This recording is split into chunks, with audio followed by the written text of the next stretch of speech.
Hey neighbors, tax season is almost here, and you can help others prepare through United Way's VITA program.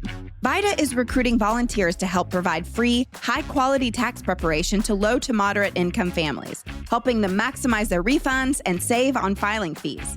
No experience is necessary and training is provided. Learn more at volunteerforvita.org.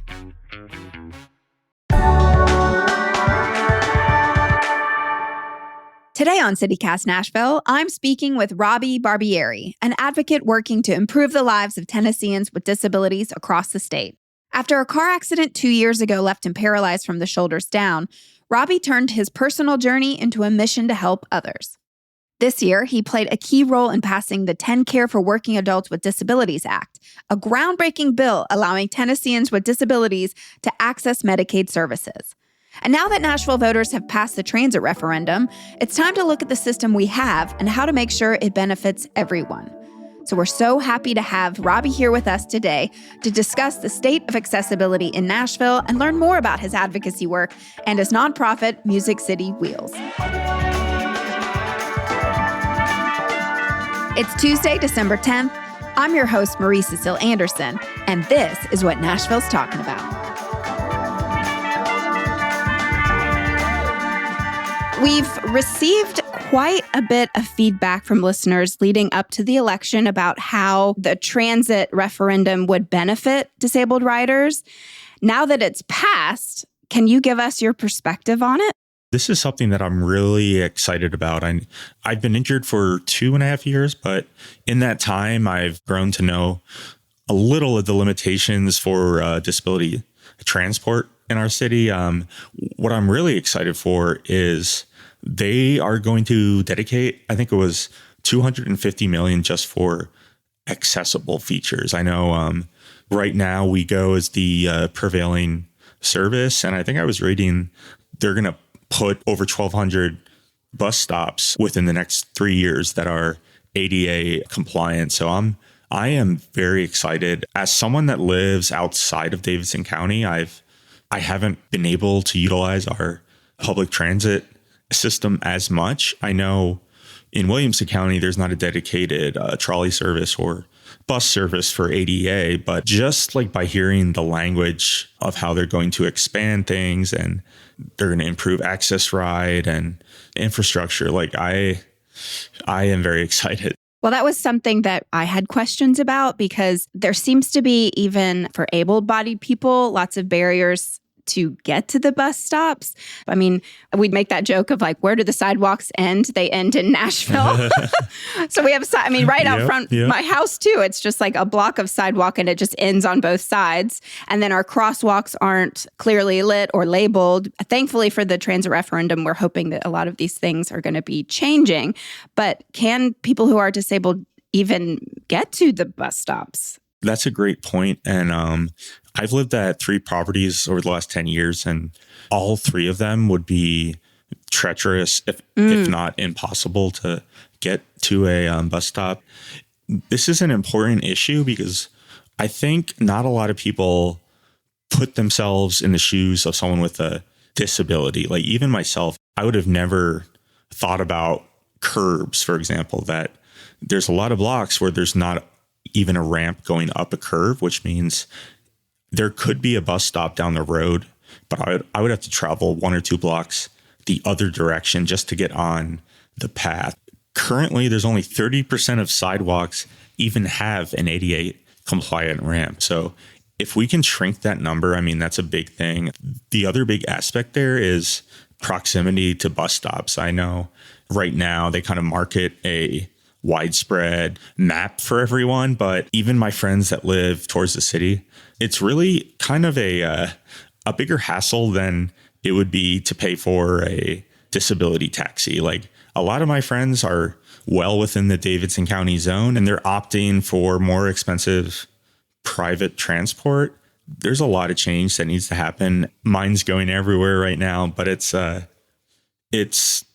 proximity of bus stops, it's curb accessibility. I think WeGo would really benefit from a mobile app, like almost like a Uber system right now. If you live in Davidson County. From what I've heard, you basically need to plan out your trip over 7 days ahead of time. So for a lot of people like myself, if we have urgent doctor's appointments or caregivers call in sick, it would be awesome to have a more reliable, up-to-date system. What is it like as a disabled person to even get around Nashville? In my prep doc right now, I'm looking at Whitney has highlighted there's utility poles in the middle of the darn sidewalk, even when you're not taking a bus, you know? I mean, there's instances like that all over our city. And I'm curious, how can we, better support, be advocates for this necessary change that we clearly need in our city? There's a pretty long list. I would say for the most part, it's being cognizant of where curbs, parking spots are, and the number of parking spots. I think, there are a lot of buildings here that are coded to be ADA compliant. And in reality, they're inaccessible. Like my friends and I, we were all going to meet at a well-known chain restaurant 2 weeks ago. None of us had been there before, and we pull up, get unloaded from our ADA vehicles, and there was a light pole right in the middle of the walkway. So it actually prevented us from going to dinner. And you kind of see those things around town. There's, whether it's a restaurant putting up cones outside their doors or movable chairs, there's a lot of kind of one-off exceptions that occur. I go to church a lot. I like trying different churches, and a lot of them, the entrance to go in is on the backside because that's where the ADA ramp is. And it's just kind of little things like that. Like I couldn't go to church 2 weekends ago because the door was locked that had the ramp. If you go in a lot of Nashville restaurants, they're kind of designed to maximize the number of people, sales. And for me, there's usually never a clear path to get to the bathroom or to the tables in the back. I'm asking people to move chairs, which is fine, but to do that consistently across years and multiple restaurants, I just feel like it gets at me and other people that are disabled. There are laws to protect us, but they're not enforced. So that's kind of what I feel about that. Well, then how can us able-bodied people, how can myself be more informed and then advocate for this type of change? So I would think the primary answer to that is just do your research and actually look into ADA. I know there's a lot of common thoughts around when people hear ADA. They may think they know what's entailed, but if you look through the full text of the ADA Act language, it's pretty detailed, and there's a lot of great ideas in there. And then I would say the second thing is we need to leverage our community resources. There's a lot of companies that are doing great things here. Like not only WeGo, but our vocational program, Empower Tennessee, Tennessee Disability Pathfinder, and then a Tennessee Disability Alliance. All of these organizations have great resources. They might even provide rides for people. They'll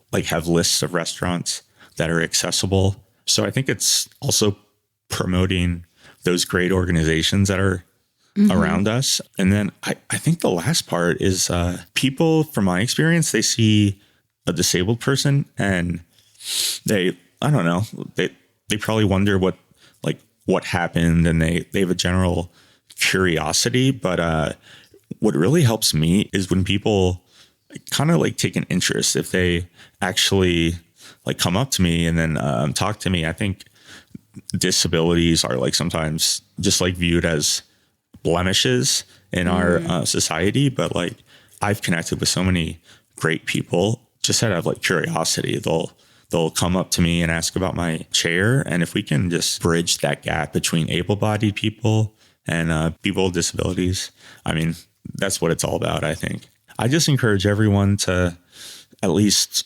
one time a week, even just make an effort to look at the disability features and arrangements that are at your work or where you're going. I think if people begin to notice that, because I never used to notice or care about that, I think thinking about it will drive interaction and it'll drive progress. Well, I've been known to ask for the manager before, so I'll be sure to follow up. Well, we're going to take a quick break. And when we come back, I'd love to dive into your backstory and then hear more about your advocacy.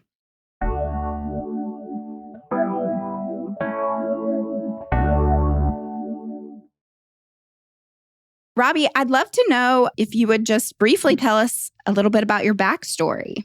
So I moved to Nashville in 2010. I was growing up in Minnesota and I got recruited to play football for Vanderbilt and did not know much about Nashville, but really just wanted to get out of the cold. So I came down here for college, met my wife at the time, and I was working in finance in the healthcare division for the last 11, 12 years. We were about to start a family. We had a big puppy. I guess on paper, you could say I was like living a normal 20-something-year-old's life. Craziest thing, I was driving to dinner. I was getting a late night fast food run. The weather was rainy outside.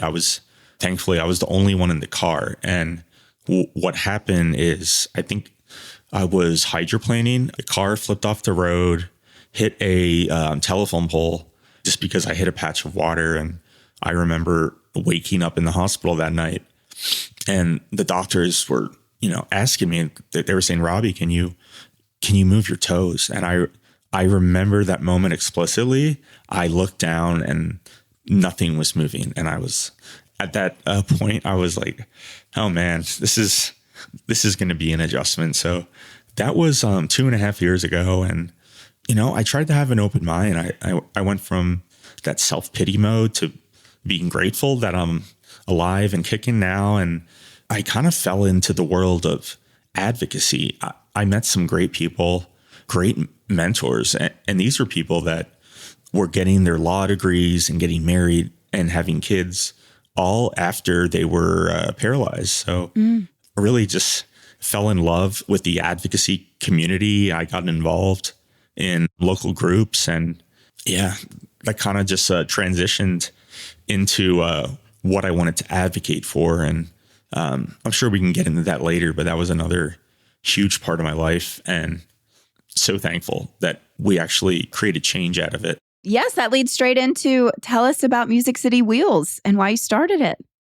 When I came back from the ICU, I knew my lifestyle was going to be expensive. There's, I think on average, being a quadriplegic costs upwards of $150,000 a year. So what I wanted to do is I wanted to go back to work because I could save money.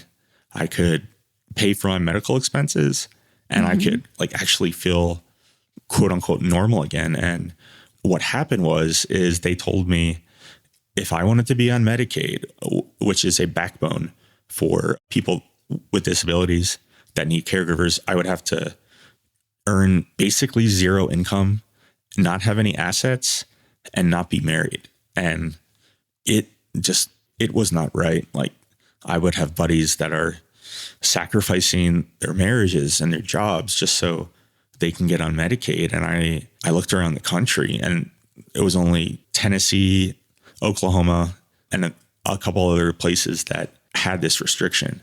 Long story short, I wanted to work. I wanted to be married. So I just decided to get a team together and I had a lot of help, but we were able to pass the Tennessee Employment for Disability Act 6 months ago. So once it goes into effect, it's going to be awesome. I'm going to be able to work. This is such a huge accomplishment. Yeah. If I have a full-time job as a disabled person or a part of my family has a full-time job, we will able to be on Medicaid. And so really like at the heart of it, it's a family bill and it's a marriage bill. Like it's keeping people with disabilities in the workforce and in families, which I can tell you, I felt ostracized enough being as a quadriplegic. So it's great to finally have policy that's going to add to my independence, not restrict it. A lot of people, as you know, are looking to make change and you did it. So tell us about that fight and how you made it happen. I would say it's an open mind and a present-minded thinking. I think when I first saw this obstacle, it was like, well, that's that. Like, there's no change in this. Thankfully, I have a mentor friend, and he's a advocate based out of Maryland. And I remember that phone call. He was like, well, Robbie, there's a way around this. You can change the law. And at that time, I was like, yeah, right. Like, I'm not going to, like, that'll take years. And I just remember, like, it meant so much to me at the time that I could preserve my marriage and save my career, that I just started reaching out to everyone, like local reps, some local senators, everyone. And I found, he used to be a rep. Now he works for the mayor's office, Darren Jernigan. And he's a quadriplegic, but he's, you know, a political hotshot. And I went to him first, and he was like, well, we tried to pass this 5 years ago, but let's try it again. So it was just about like reaching out to the right people. I also I went to the Capitol a few times and gave my testimony at the different Senate hearings, which for those of you that know me, that's very outside my comfort zone. But I kind of just got more motivated as it became like more of a real possibility. Congratulations also that you were named the United Spinal Association's Advocate of the Year. Oh, thank you. What kind of things are you advocating for right now? I'm actually helping to improve the Medicaid laws of other parts of the country. Like I mentioned, there were 3 other places that do not have a bill like that. So right now, I've been helping out there, kind of mentoring other advocates on the best way to do that. And then one of the coolest things, I hadn't flown in a plane in over 2 years, and I traveled to an expo about a month and a half ago and had no idea what like air travel would be like as a quadriplegic. And the answer to that is it's not fun. You get transferred in and out of 2 wheelchairs. You get carried into a chair, and they kind of like tie you to the chair. It's not a pleasant experience. So I've been working with other advocates with Delta, and there's going to be select planes where one of the first class seats will be able to fold down and back into just like the normal cabin floor. So people like me will be able to take our own chairs on planes. And I'm really excited about that. People should be able to fly and go and travel and not be dehumanized for that experience. So I think that that's an amazing thing to be advocating for. Yeah. What programs are out there for disabled people to find community here in Nashville? There's a Metro Parks program, and it's just called Disabilities. And it has adaptive soccer, like adaptive basketball, social activities, classes for people with disabilities. And that's kind of the big thing that I'm advocating for as well with my personal charity. Is I was a big athlete back in the day, and I thought that door was closed, but there's a lot of cool things happening on the recreation side. So yeah. Aren't you a golfer? Yeah. Or did you just have a benefit? I'm not into sports, so I'm sorry for my ignorance here on sports balls stuff. But I saw that you had a benefit in October, so I'd love to hear more about it. I was a big golfer prior to my accident.